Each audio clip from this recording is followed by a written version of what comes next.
बिस्मिल्लाहिर्रहमानिर्रहीम। अस्सलाम वालेकुम नाज़रीन, मैं हूं आसिम नसीर और आप देख रहे हैं हमारा यूट्यूब चैनल आसिम सीरीज। नाज़रीन, हमारे साथ मौजूद हैं मशहूर मॉरफ एस्ट्रोलॉजर न्यूमरोलॉजिस्ट मलिक महबूब साहब। अस्सलाम वालेकुम मलिक साहब, क्या हाल है, कैसे हैं आप? वालेकुम अस्सलाम। अल्लाह का शुक्र है। आप बताएं क्या हाल चाल है आसिम साहब आपके। मैं बिल्कुल ठीक हूं मलिक साहब, और हर एक व्लॉग के आगाज में मैं आपको एस्ट्रोलॉजर, न्यूमरोलॉजिस्ट और मलिक महबूब ये सारा तारुफ इसीलिए कराता हूं। मैं दोबारा से ये एक दफा फिर बताना चाहता हूं कि हर दफा ऐसा होता है कि हमारे व्लॉग पे नई व्यूअरशिप आती है, नए लोग आते हैं। डेफिनेटली जो सब्सक्राइबर्स होते हैं वो सिर्फ वही नहीं देखते, बल्कि हर दफा नए लोग भी देखते हैं, तो ये उनके लिए तारुफ होता है। तो बहुत सारे लोग नीचे कमेंट भी कर देते हैं कि जी हमें पता है मलिक साहब मशहूर मॉडल एस्ट्रोलॉजर हैं, न्यूमरोलॉजिस्ट हैं। तो ये सिर्फ नए लोगों की ही होता है, ये एक इब्तदाइया है जो कि हमेशा ऐसा ही रहता है और इंशाल्लाह तादम मर्ग ऐसा ही रहेगा। तो मलिक साहब, मेरा सवाल आपसे ये है, ईरान और अमेरिका के मुज़ाकरात के हवाले से तो कुछ खबरें इस तरह की आ रही हैं कि ईरान ने जो तजावीज़ पेश की हैं उस पे अमेरिका मानते हुए नजर नहीं आ रहा। डोनाल्ड ट्रंप की तरफ से हो सकता है कि इनकार हो जाए।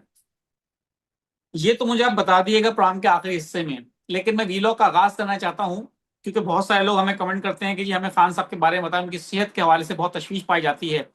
और दोबारा से उनका पिम्स हॉस्पिटल उनको लेके जाया गया और उनकी आंख में इंजेक्शन भी लगाया। और डॉक्टर्स का और हुकूमत का तो यही कहना है कि वो बिल्कुल सेहतयाब है, बिल्कुल ठीक है उनकी आंख, लेकिन तशवीश पाई जाती है लोगों में। आपको क्या लगता है?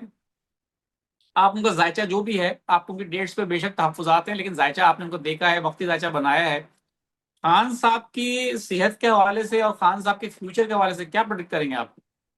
मतलब आप नहीं छोड़ने वाले हैं, मुझे हर दफा घसीट के लेकर आते हैं खान साहब की चैप्टर में।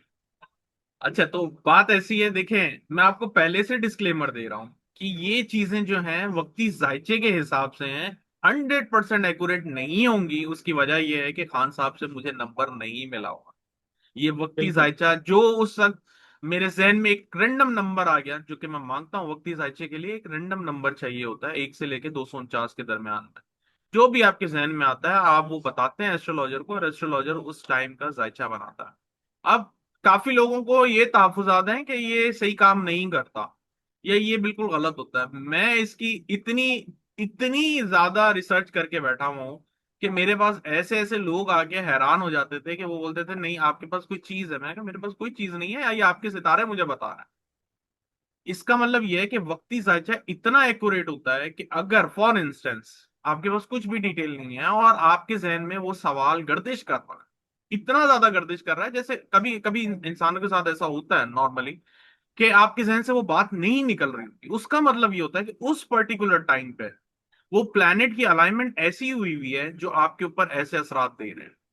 और उस वक्त अगर पर्टिकुलरली आप किसी एस्ट्रोलॉजर के पास जाके कोई भी रैंडम नंबर देते हैं, ये नहीं है कि आपको पर्टिकुलरली अपना लकी नंबर देना है या ऐसा नंबर देना है, जो भी दिल दिमाग में आप दे दें, देखें आपका वो इस तरह जायचा खुलेगा, अगर उसको पढ़ना आता होगा कि आप खुद हैरान रह जाएंगे। तो मतलब कहने का ये है कि वक्ती जायचा बर्थ चार्ट से ज्यादा असरदार होता है और उसमें ज्यादा चीजें क्लियर पता चल रही होती हैं।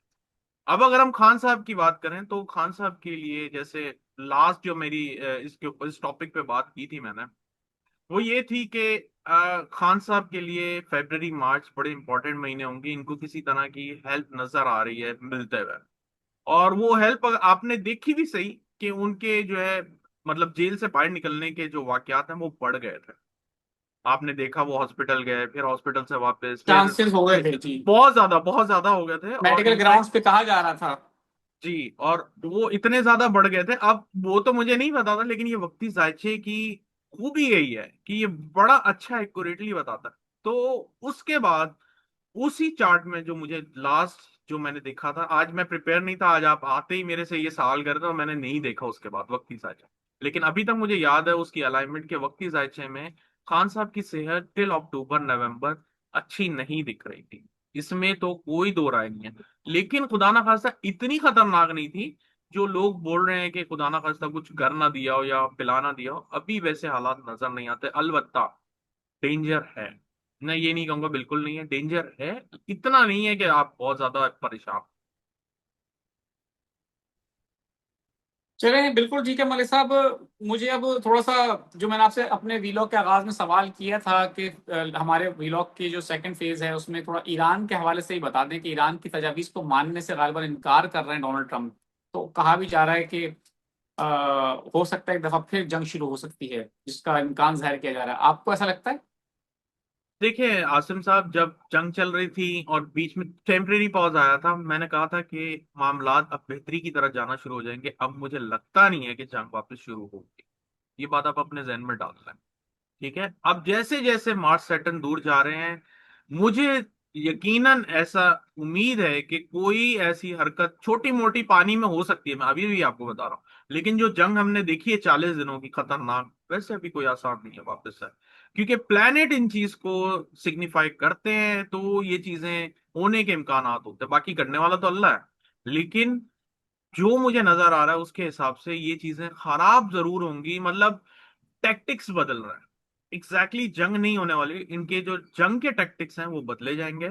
और उसके बाद पॉसिबली पॉसिबली ये चीज नजर आती है कि जैसे मैंने बताया, पानी के अंदर बहुत मेजर चेंजेस आएंगे। जैसे पानी के अंदर इंटरनेट का डिस्कनेक्शन, जो मैंने आपको नवंबर में बोला था।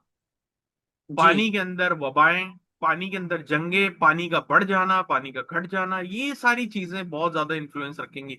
बारिशें बहुत ज्यादा, गर्मी बहुत ज्यादा पड़ेगी। मुझे नहीं पता अभी क्या टेम्परेचर चल रहा है, लेकिन आप देखिएगा अगले 1 महीने में। अब काफी लोग तो ये भी बोलेंगे सर ये तो मौसम है। जी मौसम है, मानता हूं। लेकिन मौसम में भी कभी कभी ऐसा होता है कि 8 10 15 दिन गर्म हुए फिर ठंडे हो गए, मतलब म्यूचुअल रहते। लेकिन अभी जो गर्मी पड़ेगी ना, वो शायद रिकॉर्ड की होगी। बहुत बड़े बड़े रिकॉर्ड टूटेंगे, इसमें कोई शक नहीं है। दूसरी बात, पानी के अंदर जो है ना बहुत ज्यादा भूचाल आएगा। भूचाल से मुराद ये है कि उसके अंदर एक्सेलरेशन बढ़ेगी, तो पानी अपने से बाहर होगा। और आप देख रहे हैं कि पानी के वाकयात अभी बढ़ना शुरू हो जाएंगे। अब मुझे नहीं पता, मैं इतना इन टच नहीं हूँ इस वक्त न्यूज से।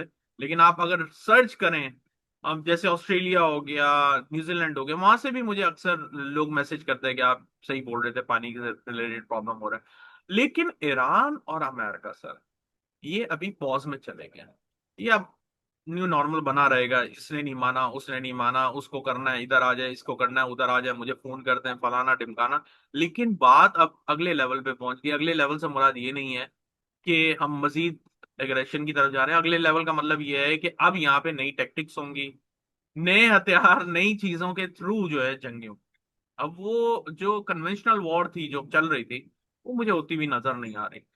इसके अलावा ईरान, जैसे मैंने कहा है पहले भी बहुत दफा, वापस रिपीट कर रहा हूँ कि ईरान बहुत स्ट्रांग पोजीशन में है। वो नहीं हारेगा किसी भी सिचुएशन में। जो उनका टफ टाइम था फरवरी से अप्रैल का, वो खत्म हो गया। और इसमें इंपॉर्टेंट बात ये, इन्होंने बहुत कुछ सीखा है और बहुत कुछ इंप्लीमेंट करेंगे, जो शायद ना मुझे भी पता ना आपको पता, आने वाले दिनों में अनफोल्ड जरूर होगा। लेकिन अब दुनिया इसको मानना शुरू हो जाएगी, जानना शुरू हो जाएगी। इसके फैसलों को अपना जो है ना, न्यू जैसे रिक्वायरमेंट जैसे होती है हर मुल्क की, ये नई नई रिक्वायरमेंट के साथ आपके बहुत जल्दी आने वाला है आपके सामने। चलें, बिल्कुल ठीक है मेरे साहब। मैं अब कुछ लोगों के सवालात ले लेता हूँ। मोहम्मद फर्रुख शहजाद हैं, 13 नवंबर 1980 इनकी डेट ऑफ बर्थ है। वो कह रहे हैं कि सर मेरी इनकम सोर्स जो है वो कब बेहतर होगी, जैसे कि 2011 से लेकर 2021 तक थी। तो क्या है, वापस से डेट ऑफ बर्थ बताएं, सॉरी। 13 नवंबर 1980।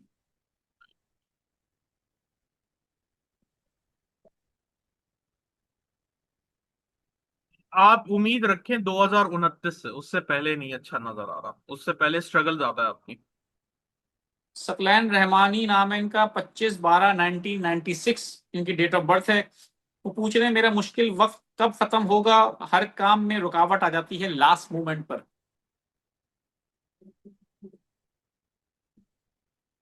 सर अभी टाइम लगेगा, स्टार्ट नहीं करूं तो अभी 2 4 साल हैं। 3 जून 2005 इनकी डेट ऑफ बर्थ है।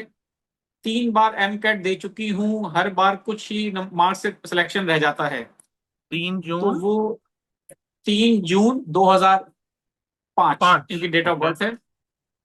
वो एम कैट दे चुकी हैं, कई दफा उन्होंने कहा है कि कुछ मार्क्स से सिलेक्शन रह जाता है। अगले साल दें, जून के बाद। अच्छा टाइम चल रहा है। बिल्कुल ठीक है मलिक साहब। बहुत बहुत शुक्रिया हमें वक्त देने के लिए। नाज़रीन, यहाँ हमारे वीलॉग का वक्त खत्म हुआ। मुझे और मलिक महबूब साहब को दें इजाजत। आखिर में हमारा वही पैगाम है, मुस्कुराएं, प्यार बांटें और अपने आसपास के लोगों का ख्याल रखें। अल्लाह हाफिज।